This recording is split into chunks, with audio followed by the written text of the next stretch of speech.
Salam. Bugün öyrənməyi öyrənmək mövzusunu, belə deyək, dərindən araşdıracağıq. Əlimizdə çox ciddi bir mənbə var, Make It Stick kitabı. Harvard Universiteti ilə birgə 10 ildən çox araşdırma aparan bir komandanın əməyidir. Aralarında idrak psixoloqları da var. Məqsədimiz də öyrənməklə bağlı doğru bildiyimiz yanlışları üzə çıxarmaqdır. Yəqin sizə də tanışdı, hə? Bütün gecəni imtahana hazırlaşırsan, hər şeyin altını cızır, dəfələrlə oxuyursan. Amma səhəri gün imtahanda heç nə yadına düşmür. Bəli, beyin sanki bomboş olur. Ya da işte yeni bir proqramı öyrənirsən, təlimçi izah edəndə hər şey ayna kimi aydın görünür. Amma ertəsi gün tək başına proqramı açanda ekrana sanki yad bir dildə baxırsan. Tam olaraq. Gəlin görək niyə belə olur. Baxın, məsələnin ən heyrətamiz tərəfi budur. Kitabın müəllifləri deyir ki, biz öyrənməni tamamilə səhv başa düşmüşük. Necə yəni səhv? Biz onu məlumatı beynimizə daxil etmək, yəni içəri almaq kimi düşünürük. Amma əslində qalıcı öyrənmə tam əks prosesdir. Məlumatı yaddaşdan geri çağırmaq, yəni çölə çıxarmaq. Bir dəqiqə, yəni içəri yox, çölə. Bəli. Bu, idman zalında əzələ inkişaf etdirməyə bənzəyir. Ağırlığa saatlarla baxmaqla əzələlərin böyüməz, elə deyil? Əlbəttə ki, yox. Onu qaldırmaq üçün səy göstərməlisən, mübarizə aparmalısan. Beynimiz üçün də eyni qayda keçərlidir. Məlumatı sadəcə oxumaq o əqli əzələni işlətmir. Əsl öyrənmə anı, məlumatı yaddaşdan geri çağırmaq üçün çətinlik çəkdiyimiz andır. Bu çox güclü bir başlanğıcdır. Deməli, bütün sir məlumatı qəbul etməkdə deyil, onu geri qaytarmaqda göstərdiyimiz səydədir. Gəlin bu prosesin beyində necə baş verdiyini anlamağa çalışaq. Deyək ki, işdə sizə yeni bir hesabat sistemi izah edilir. O an beyində nə baş verir? O an məlumat beynin hipokampus adlanan bölgəsinə düşür və orada çox zəif, müvəqqəti bir yaddaş izi yaranır. Müvəqqəti. Bəli. Bunu qumun üzərinə çəkilmiş bir şəkil kimi təsəvvür edin. O qədər kövrəkdir ki, yüngül bir külək onu anında silə bilər. Yəqin çox olub, kimsə sizə telefon nömrəsini deyir, təkrarlayırsınız, amma 2 dəqiqə sonra tamamilə unudursunuz.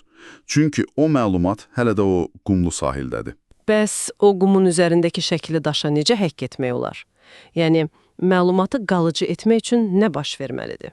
Məhz burada prosesin gizli qəhrəmanı yuxu dövriyyəyə girir. Yuxu. Bəli, yuxu. Gecə biz yatanda beyin oyanıq qalır və gün ərzində yığılan o müvəqqəti izləri emal etməyə başlayır. Vacib gördüyü məlumatları hipokampusdan alıb uzunmüddətli yaddaş anbarına köçürür. Buna konsolidasiya, yəni möhkəmləndirmə deyilir. Orada da məlumat tək qalmır, mövcud biliklərinizlə əlaqə qurur.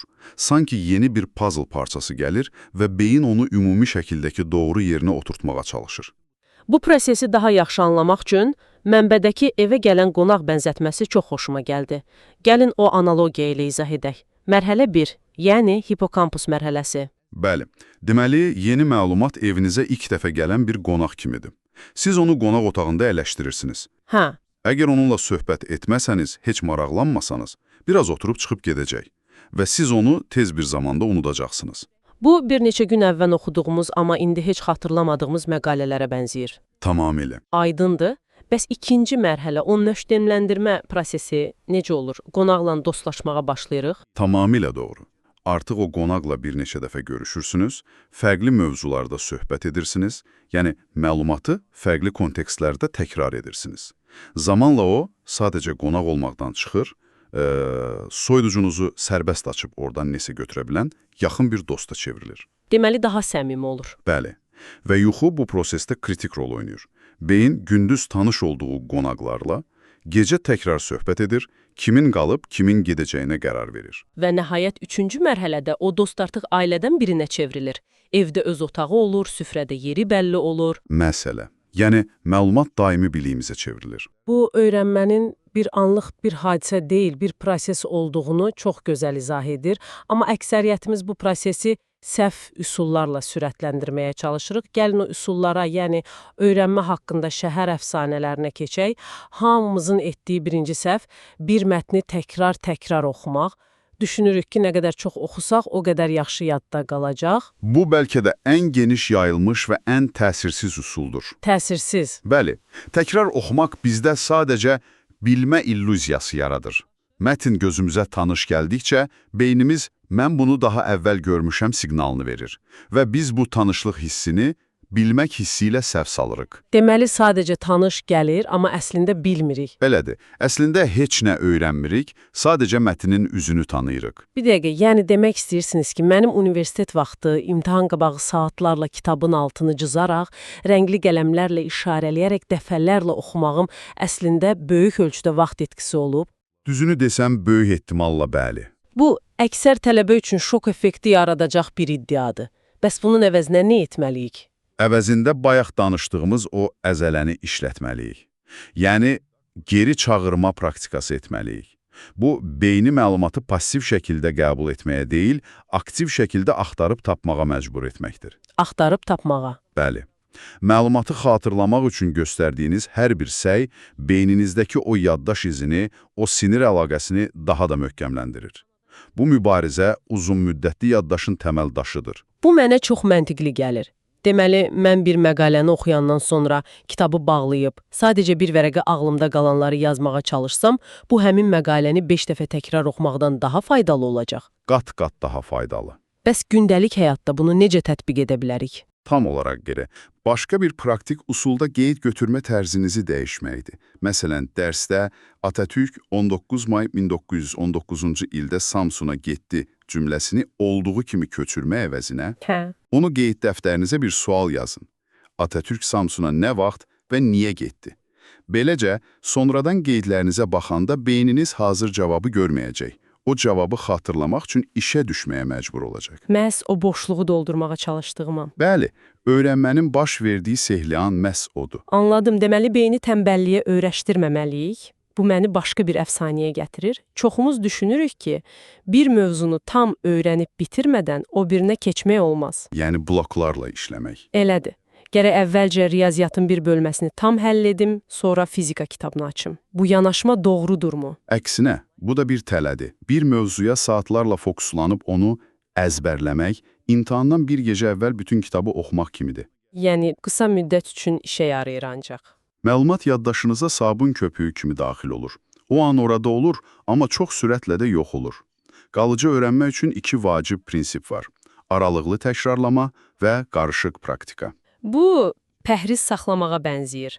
Hər gün eyni dadsız salatı yesəniz, bir həftə sonra bezib, hər şeyi atarsınız. Əla bənzətmədir. Amma fərqli-fərqli sağlam yeməklər yeyəndə daha uzun müddət davam etmək olur. Deməli, beyin də pəhriz saxlayanda fərqli mövzular istəyir. Məhz elədir. Aralıqlı təkrarlama o deməkdir ki, bir məlumatı öyrəndikdən sonra onu dərhal təkrar etmək əvəzinə unutmağa başladığınız anda təkrar edirsiniz. Maraqlıdır. Məsələn, Yeni bir termini bugün öyrəndinizsə, sabah bir daha baxın, sonra 3 gün sonra bir həftə sonra. Bu fasilələr beyinə diqqət, bu vacibdir, bunu unutma, siqnalı göndərir. Qarışıq praktika isə fərqli mövzuları və ya bacarıqları eyni çalışma zamanı qarışdırmaqdır. mənbədəki o beyzbol təcrübəsi bu məsələni çox aydın göstərir. Bir qrup oyunçuya ardıcıl olaraq 15 sürətli top, sonra 15 əyri top atırlar. Və onlar məşq zamanı əla nəticə göstərirlər. Bəli, çünki beyinlərin nə gələcəyini bilir və avtomatlaşır. Amma real oyunda uğursuz olurlar. Bəli, çünki real oyunda heç kim demir ki, diqqət, indi əyri top gəlir. Digər qrupa isə topları tamamilə qarışıq şəkildə atırlar. Onlar məşqdə daha çox səhv edirlər, çətinlik çəkirlər. Amma oyunda daha yaxşı olurlar. Qat-qat uğurlu olurlar. Çünki onların beyni hər an fərqli bir problemə hazır olmağı, situasiyaya uyğun doğru strategiyanı seçməyi öyrənib. Öyrənmə də belədir. Bu dediyiniz birbaşa 3-cü əfsanə ilə bağlıdır.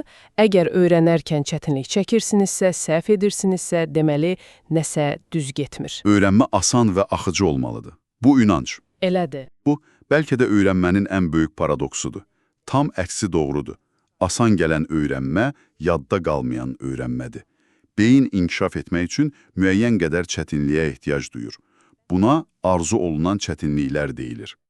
Yəni, o çətinliyi əslində yaxşı bir şeydir. Bəli, bir problemi ilk baxışda həll edə bilməyib, fərqli yollar axtarıb, bir neçə dəfə səhv edib, nəhayət doğru yolu tapdığınız zaman o məlumat beyninizə həkk olunur. O mübarizə prosesi öyrənməni qalıcı edir. Bu məni birbaşa ən zərərli inanca gətirir. Göya ağıllı insanlar üçün bu proses asandır. Əslində isə Sizin dediyiniz bu çətinliyi sevmək məsələsi zəka ilə yox, tamamilə başqa bir şeylə, böyümə zehniyyəti ilə bağlıdır, elə deyilmi? Tamamilə. Bu ən zərərli əfsanələrdən biridir. Tədqiqatlar göstərir ki, öyrənmədəki uğur IQ səviyyəsindən daha çox insanın öz qabiliyyətlərinə olan inancından asılıdır. Sabit zihniyyətə sahib insanlar, mən riyaziyyatdan zəifəm, mənim dil öyrənməyə qabiliyyətim yoxdur kimi cümlələr qururlar. Yəni, özlərinə bir etiket yapışdırırlar. Bəli, onlar zəkanın anadan gəlmə, dəyişməz bir şey olduğuna inanırlar. Buna görə də ilk çətinlikdə təslim olurlar. Çünki bunu bacarıqsızlıqlarının sübutu kimi görürlər. Böyümə zehniyyətində isə tam fərqli bir mənzərədir. Orada səhv etmək uğursuzluq deyil, öyrənmənin bir parçasıdır. Dərsdir. Mənbədəki o mentonluq hekayəsi çox təsirlidir. Bir şəxs deyir ki, mən texnologiya insanı deyiləm, amma bunu öyrənə bilərəm. Bax, bu kiçik amma hər şey dəyişir. Məsələ anadan gəlmə zəkaya deyil, göstərilən səyə və strategiyaya inanmaqdır. Mən bunu edə bilmərəm dediyinizdə, beyninizdəki bütün qapıları bağlayırsınız. Amma bunu hələ bacarmıram, amma öyrənə bilərəm dediyinizdə... Artıq öyrənmə prosesinə başlamış olursunuz. Bəli, və bu, digər bir əfsanəni də alt-üst edir. Sadəcə yaxşı dinləsəniz, öyrənərsiniz. Bu da passiv bir yanaşmadır. Elədir. Əslində, öyrənmənin ən güclü üsullarından biri izah etməkdir. Öyrəndiyiniz bir konsepsiyanı sanki heç bilməyən birinə, məsələn, bir uşağa izah edirmiş kimi danışın. Yəni, qarşımda real bir insanın olmasına ehtiyac yoxdur. Masamdakı bir bitkiyə də izah edə bilərəm. Əlbəttə, bitki sizə etiraz etməyəcək, amma prosesin özü vacibdir. Necə yəni? Mürəkkəb bir fikri sadələşdirməyə çalışarkən, öz sözlərinizlə izah etməyə cəhd edərkən, beyninizdəki boşluqları dərhal görürsünüz. Bir dəqiqə, mən bunu özüm də tam başa düşməmişəm, deyirsiniz. Aydındır. Geri qayıdıb o boşluğu doldurmağa çalışırsan. Bəli, bu proses məlumatı həqiqətən mənimsədiyinizi göstərən ən yaxşı testdir. Maraqlıdır. Bəs o məşhur öyrənmə stilləri məsələsi, mən vizual öyrənənəm, şəkillərlə daha yaxşı başa düşürəm və ya mən eşidərək öyrənirəm, bu yanaşmanın elmi bir əsası varmı? Bu, psixologiyadakı ən populyar əfsanələrdən biridir. Amma araşdırmalar dəfələrlə göstərib ki, bunun heç bir elmi əsası yoxdur. Ciddi? Heç bir əsası yoxdur? Yox. İnsanların müəyyən bir formata üstünlük verməsi başqa şeydir, o formatda daha yaxşı öyrənməsi isə tamamilə başqa. Əslində, ən effektiv öyrənmə müəyyən bir stilə yapışıb qalmaq deyil. Əksinə, məlumatı mümkün qədər fərqli kanallarla emal etməkdir. Həm oxumaq, həm dinləmək. Həm sxemlər çəkmək, həm də kiməsə izah etmək. Məqsəd, beyninizdəki o məlumata gedən bir neçə fərqli qapı, bir neçə fərqli yol yaratmaqdır. Beləcə bir yol bağlansa belə, digərlərindən istifadə edə bilərsiniz. Tutaq ki, təlimçi deyir ki, Reels videoları müştəri cəlbi üçün vacibdir. Mən bunu sadəcə yazmaq əvəzinə, bazar ertəsi şirkətin Instagram səhifəsi üçün bu ideya ilə bir Reels videosu çək və nəticəsinə bax kimi konkret bir hərəkət planına çevirə bilərəm. Mükəmməl nümunədir. Eşitdiyiniz abstrakt məlumatı öz həyatınız üçün konkret, mənalı bir tapşırığa çevirdiniz. Bu zaman öyrənmə sadəcə nəzəri deyil, həm də praktik olur. Və yadda qalma ehtimalı qat-qat artır. Tam olaraq. Möhtəşəm. Gəlin bütün bu müzakirəni yekunlaşdıraq. Əgər bir cümlə ilə ümumiləşdirsək, deyə bilərik ki, öyrənmə ilə bağlı bütün bu miflər əslində eyni fundamental səhvə gedib çıxır. Bəli, biz öyrənməni, məlumatı beynimizə daxil etmək kimi asan, passiv bir proses zənn edirik. Təkrar oxuyuruq, dinləyirik, altıncızırıq. Bəli, hamısı məlumatı içəri ötürməyə yönəlib. Amma bütün bu tədqiqatlar göstərir ki, əsl, qalıcı öyrənmə tamamilə əks prosesdir. Məlumatı beynimizdən çölə çıxarmaq üçün mübarizə aparmaqdır. Yəni, istər kitabı bağlayıb özümüzü yoxlayaq, istər bir mövzunu başqasına izah etməyə çalışaq, istərsə də qarışıq mövzular arasında əlaqə qurmağa cəhd edək. Bunların hamısı eyni şeydir. Hamısı beynimizi o məlumatı yaddaşın dərinliklərindən tapıb gətirməyə, yəni geri çağırmağa məcbur edir. Və bu səy, bu çətinlik öyrənmənin özüdür. Tamamilə doğrudur. Və bu prosesə inamla yanaşmaq, yəni böyümə zihniyyətinə sahib olmaq da şərtdir. Səy göstərsəniz, çətinliklərdən qaçmasanız, beyninizin dəyişəcəyinə və öyrənəcəyinə inanmalısınız. Sonda sizi düşünməyə vadar edəcək bir sual qoyaq ortaya. Növbəti dəfə yeni bir şey öyrənməyə başlayanda bir anlıq dayanıb düşünün. Ayırdığınız vaxtın və enerjinin nə qədərini məlumatı beyninizə daxil etməyə sərf edirsiniz? Və nə qədərini isə onu oradan geri çağırmağa. Tərəzinin hansı gözü daha ağır gəlir? Bəlkə də öyrənmə üsullarınızda edə biləcəyiniz ən böyük və ən təsirli dəyişiklik məhz bu balansı dəyişməkdir. Məlumatı içəri almaqdan daha çox onu çölə çıxarmağa çalışın. Əsl möcüzə o zaman başlayacaq.